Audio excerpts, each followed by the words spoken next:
Selamat datang kembali di channel Warnet Trader. Di video kali ini saya akan analisa untuk perkembangan pergerakan saham-saham dari sektor properti. Yang pertama ada BES, kedua APLN, ketiga ASRI, keempat BSDE, kelima CTRA, keenam Demas, ketujuh LPKR, kedelapan Piwon, ke-9 SMRA, ke-10 MDLN, ke-11 GPRA, dan terakhir MMLP. Langsung saja ke saham pertama ada BES yang ditutup di harga 151 menguat 0,66%. Kalau dia transaksi asing net buy. Kalau di broker kemarinnya BES di distribusi. Langsung saja ke teknikalnya. Untuk BES ini sudah naik cukup tinggi juga ya. Dia sudah mematahkan trend downtrendnya dan momentumnya tuh pas di sini 140 ditembus nih. Nah, ini momentumnya nih. Tembus langsung kan. Ya udah seperti itu. Kalau Bapak Ibu lihat resisten mana tuh yang cukup kuat, kalau ditembus dengan volume besar, ikutan aja buy on break. Seperti itu. Kalaupun gagal ya cut. Lossnya tuh paling maksimal 4% kalau false break. Dan kondisi sekarang sudah di area resisten 150-148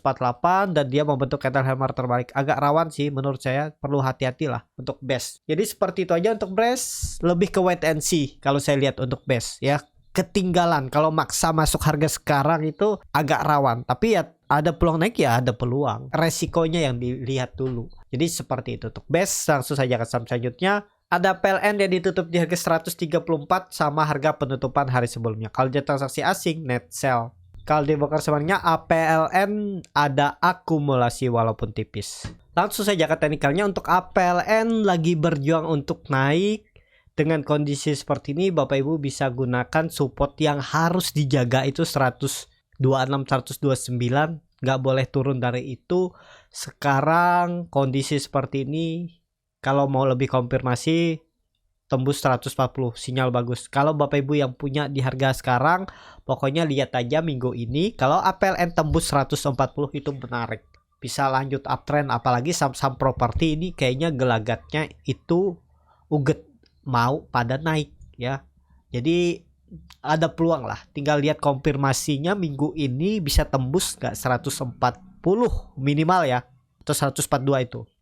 Siap-siap bisa jadi double bottom untuk APLN dan dia akan mematahkan trend downtrendnya. Ini kan lagi berjuang nih. Tinggal tembus minggu ini nih, harus konfirmasinya. Tembus dengan volume besar bagus. Nekat beli harga sekarang, stop lossnya di bawah 126.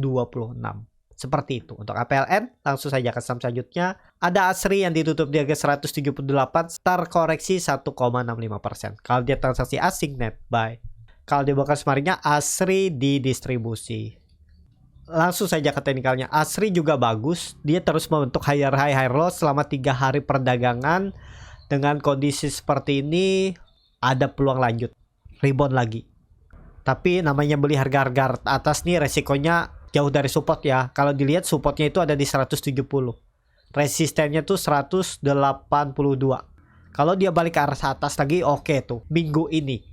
Karena dia itu kan terus membentuk higher high low. Berarti kuat, buying power masih ada. Saat tiba koreksi masih dijaga area bawah ya, tapi namanya market itu bisa aja dia turun dulu, konsolidasi. Konfirmasinya memang Selasa besok dan Rabu. Kalau bisa ASRI itu langsung tembus lagi 180. Jadi seperti itu untuk ASRI. Kalau dilihat dari time frame weekly-nya, candlenya memang hammer terbalik, mungkin ada yang profit taking, tapi tutupannya masih oke karena masih di harga tertinggi dari minggu sebelumnya. Harusnya kalau minggu ini tembus 180-182, sinyal lanjut uptrend untuk ASRI. Seperti itu untuk ASRI. Langsung saja ke saham selanjutnya ada BSDE yang ditutup di harga 1065 menguat 3,9%. Kalau dia transaksi asing net sell. Kalau di broker sebenarnya BSDE diakumulasi. Langsung saja ke teknikalnya. BSDE juga bagus ya, terus membentuk higher low dan kondisi seperti ini sudah ditembus 1050-nya. Apalagi kalau dilihat dia break itu dengan volume besar. Ini valid. Lanjut. Jadi kondisi seperti ini kalau resisten kuat yang sekarang ya tetap menurut saya tetap akan jadi support minor. Kita lihat aja bertahan nggak 1-2 hari ke depan. Harusnya sih bertahan. Kalau dilihat dari time frame weekly-nya bagus, volume juga meningkat. Ya takutnya sih koreksinya cukup dalam ya. Siapa tahu minggu ini ada candle merah dulu baru lanjut. Nah itu saya gunakan tetap 1000 support kuat yang harus dijaga oleh BSDE. Jadi seperti itu untuk BSDE, ini akan terjadi rounding bottom atau double bottom. Di bawah ini juga bisa dihitung seperti ini, dari swing low ke swing high, targetnya 1200, 1150 ya. Ya targetkan 1200 lah, karena 1200 itu resisten kuat juga semenjak 2021, 2 tahun yang lalu. Nah, ke situ arahnya untuk BSDE. Harusnya oke ya. Pokoknya BSDE kondisi seperti ini di Mei nggak boleh turun dari 1000. Kuncinya itu. Kalau mau entry ya best price-nya itu di 1000 sampai 1030 itu.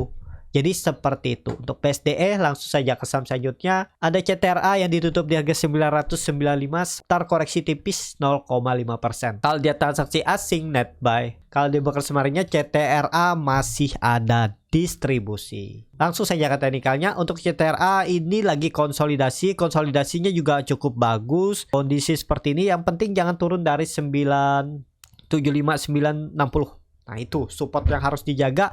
Dan kalau bisa, karena CTRA ini masih di atas EMA 20-nya, dan itu dia membentuk pola ascending triangle, resistennya bisa pakai 1030. Ini ditarik dari semenjak yang lalu juga 1030 ya. Tinggal nunggu minggu ini tembus 1030. Sekali lagi berani dia nembus dengan volume besar, valid. Targetnya kondisi seperti ini, resisten kuatnya di sekitaran 1100, 1120. Nah, area ini ya, ada peluang ke situ karena ini kelihatannya juga pola ascending triangle. Tinggal nunggu nembus minggu ini, tembus CTRA bagus ke atas. Potensi upside 7 sampai 10%. Tapi ini disclaimer on. Kelihatannya dia kan candle-nya merah, volumenya juga besar. Enggak, nih oke, harusnya candle merah seperti ini. Kita lihat aja. Kalau Bapak Ibu mau pakai aja 975, 960 itu supportnya. Jebol itu tinggalin aja. Dari harga sekarang paling mentok 5% cut loss-nya. Untuk CTRA ya. Oke nih CTRA. Kalau dilihat candle bulanannya, nah bulan lalu itu volumenya besar dan doji. Mestinya ada konfirmasi bulan ini. Kalau minggu ini tembus lagi 1030, siap-siap uptrend kuat dia ke atas. Minimal potensi upset dari 1000 itu ya 7 sampai 5 sampai 7% dapat lah. Tapi ini kembali lagi disclaimer on. Seperti itu untuk CTRA. Langsung saja ke saham selanjutnya. Ada Demas yang ditutup di harga 169, terkoreksi 1,74%. Kalau dia transaksi asing, net buy. Kalau dia broker semuanya, Demas ada sedikit akumulasi. Langsung saja ke teknikalnya. Demas itu lagi konsolidasi. Kalau dilihat kondisi seperti ini, pakai aja supportnya 165, 164 itu. Dan resistennya ada di 175. Ini dia lagi konsolidasi area ini. Tapi bagusnya Demas itu volume meningkat dan MACD di atas garis 0 dan golden cross. Dan juga Demas bagusnya lagi berada di atas EMA 20-nya. Setiap dia turun di bawah EMA 20 ditarik. Turun tarik. Berarti ada yang jaga. Nah, kondisi seperti ini kalau nekat ya jauh memang supportnya 165. Tapi kalau misalnya minggu ini Demas bisa tembus 175, yaitu siap-siap dia mengakhiri masa konsolidasinya. Dan ada juga pola ini nantinya important and also pola cup and handle. Konsolidasinya ini bagus. Tinggal nunggu momentum tembus 175. Pokoknya jebol 165 ya menurut saya lemah, nggak kuat. Harus naik Demas minggu ini. Tembus 175 bagus. Bisa perubahan traksi harga 200 arah kenaikannya Demas. Seperti itu. Tapi ini kembali lagi disclaimer on. Seperti itu untuk Demas. Langsung saja ke saham selanjutnya. Ada LPKR yang ditutup di harga 93 menguat 4,49%. Kalau dia transaksi asing net sell. Kalau dia broker kemarinnya LPKR di distribusi. Langsung saja ke teknikalnya. LPKR saya juga kegocek. Saya cut loss. Dia tiba-tiba 2 hari setelah itu naik. Ya ini saya cut loss di 84. Di tanggal berapa nih? Tanggal 17. Tiba-tiba turun lagi sedikit. Besoknya naik. Dan cukup tinggi, harusnya saya bisa profit. Tapi apakah saya menyesal? Enggak. Karena saya juga dapat di saham yang lain nutup kerugiannya. Ya udahlah. Namanya trading ya kita harus sesuai dengan trading plan. Ini kan belum pasti juga dia naik. Siapa tahu terus turun dalam, jadi harapan kita tuh makin banyak dan bisa merembet ke saham-saham yang lain. Nanti saham yang lain turun, gara-gara melihat saham ini naik, nanti naik ternyata terus turun. Contohnya kan banyak. Arto, terus Gia, apalagi ya yang saham-saham downtrend, Asa, Esa, kan terus turun nyangkut. Nah itu Jadi ya hal seperti ini saya cut loss itu biasa, nggak ada penyesalan ya. 3% 5% tuh ya maksimal ideal masih cut loss. Nggak bisa kita melihat apa pasti naik ya, nggak ada yang tahu kan. Jadi seperti itu untuk LPKR kondisi seperti ini. Kalau dilihat volume meningkat ya, kalau sekali lagi, nah ini dia, kalau sekali lagi dia turun dari 88 gagal harusnya pola dead cat bond. Ini bisa juga pola pattern flag, cuman terlalu offset. Perkiraan saya di 90 aja udah mantul. Coba kalau ditarik dengan Fibonacci retracement, dia dari golden ratio-nya mantul ya. Ya seperti itu. Kalau ada yang nangkap pisau jatuh di golden ratio-nya udah profit juga. Ya udah ya. Kalau saya waktu itu perkiraan saya dia itu di area 88 90-nya aja, karena ada 4 hari kan kosong pas di situ ada golden ada 0,5. Oh udah ini kayaknya sih mantul. Saya coba beli, ternyata gagal dan cut loss. Ternyata juga naik lagi. Ya udahlah, memang seperti itu ya. Kita nggak bisa sempurna di market karena kita itu cuman bisa bereaksi apa yang terjadi di market. Kita itu nggak tahu besok mau jadi apa saham ini, lusa jadi apa, kita nggak tahu.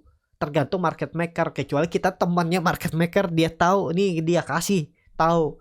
Kalau enggak ya susah. Tetap kita harus punya plan. Di luar plan out dulu. Jadi seperti itu ya. Jadi untuk LPKR kalau ini benar jalan harusnya ke 100 minggu ini. Dan tidak turun lagi dari 90 untuk LPKR. Kalau benar ini swing low, ini web 3 bisa sampai 110 sampai 110 ini. Web 3-nya ya. Habis itu ada koreksi ya, kita lihat aja. Bisa diperhatikan nih untuk LPKR. Kalau minat seperti itu. Untuk LPKR langsung saja ke saham selanjutnya. Ada P1 yang ditutup di harga 486 menguat 2,53%. Kalau dia transaksi asing net sell. Kalau di broker summary-nya P1 ada akumulasi. Kelihatan ya. NIAK yang jual tipis-tipis dan sedikit. Langsung saja ke teknikalnya untuk P1 perubahan praksi harga 500 arahnya minggu ini.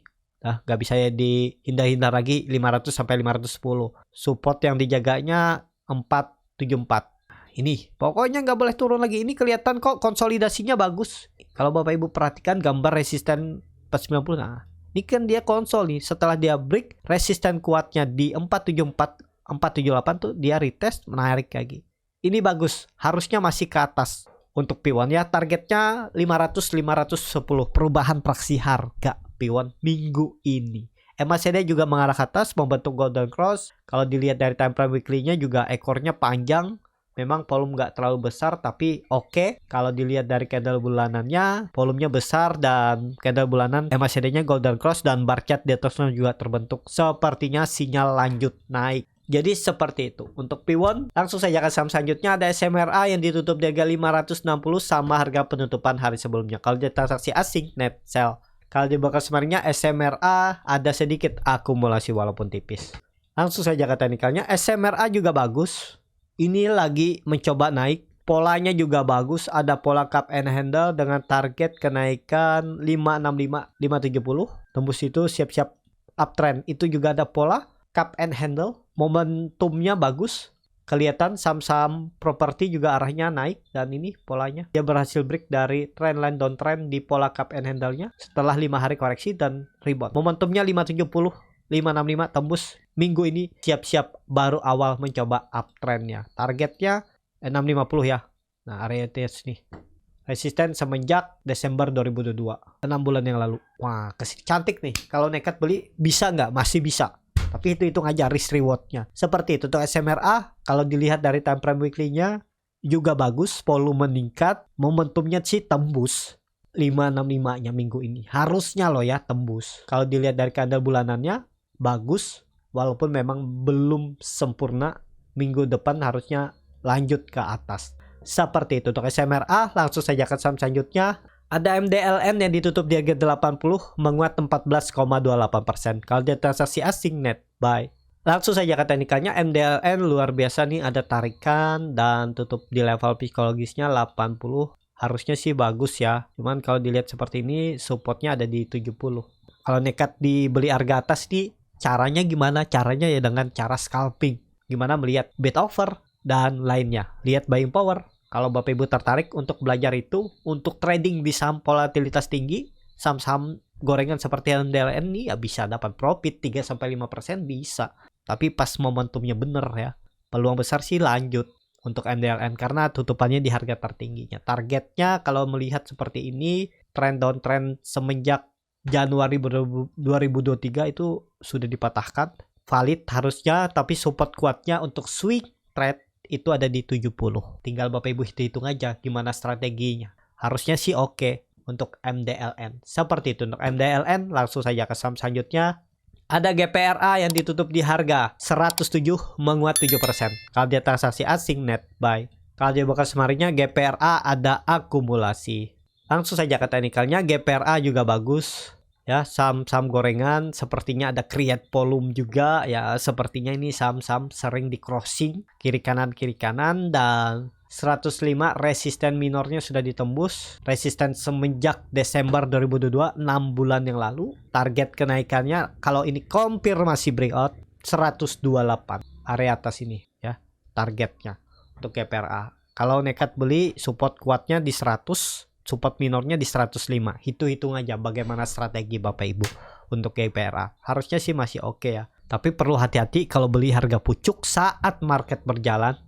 Kelihatannya GPRA sering membentuk ekor dari atas. Jadi rawan kena guyur atau kena distribusi dari puncak. Hindari beli GPRA kalau besok Selasa udah naik tinggi 10%, 15%, jangan berani-berani beli atas. Karena karakternya sering distribusi di area pucuk sampai bawah. Ekor panjang dari atas ke bawah. Seperti itu untuk GPRA. Langsung saja ke saham terakhir. Ada MMLP yang ditutup di harga 486 menguat 1,25%. Kalau dia transaksi asing net buy. Kalau di bekas kemarinnya MMLP didistribusi. Langsung saja ke teknikalnya. MMLP bagus, sudah tembus 480-nya.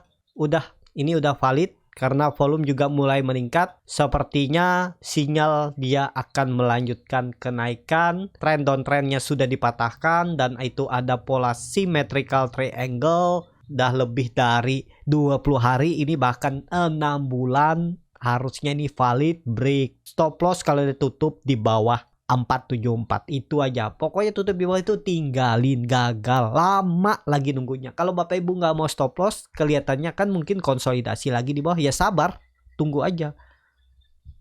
Kalau saya ya saya cut loss dulu. Kalau nggak jalan buy on break, tinggal dulu. 3% 4% tuh masih normal. Kalau saya cut loss gitu ya, bisa nyarinya. Jadi seperti itu. MLP menarik kalau dilihat dari time frame weekly-nya. Juga oke, volume memang nggak terlalu kuat, tapi bagus, dia bisa tembus trendline downtrendnya. Kalau dilihat dari candle bulanan juga bagus, membentuk candle bullish angle pink, walaupun membentuk lower high. Mestinya lanjut MMLP di Mei. Seperti itu. Cukup sampai di sini video kali ini. Terima kasih untuk Bapak Ibu dan teman-teman yang sudah menonton video ini sampai selesai. Apabila cara Borneo Trader ini bermanfaat dan bisa menjadi bahan pertimbangan Bapak Ibu dalam membeli, menyimpan, dan menjual sahamnya, bisa klik tombol subscribe dan nyalakan lonceng notifikasi. Ada kritik, saran, ataupun pertanyaan, bisa langsung tinggalkan di kolom komentar. Dan bagi Bapak Ibu dan teman-teman yang baru belajar trading, masih bingung memilih saham, bingung membuat trading plan, bisa join trading bersama Borneo Trader. Nanti dipilihkan saham-sahamnya dan dibuatkan trading plan-nya beserta chatnya dan juga free konsultasi portofolio. Kalau tertarik, DM Instagram Borneo Trader. Sampai ketemu, tetap semangat dan semoga bisa terus cuan.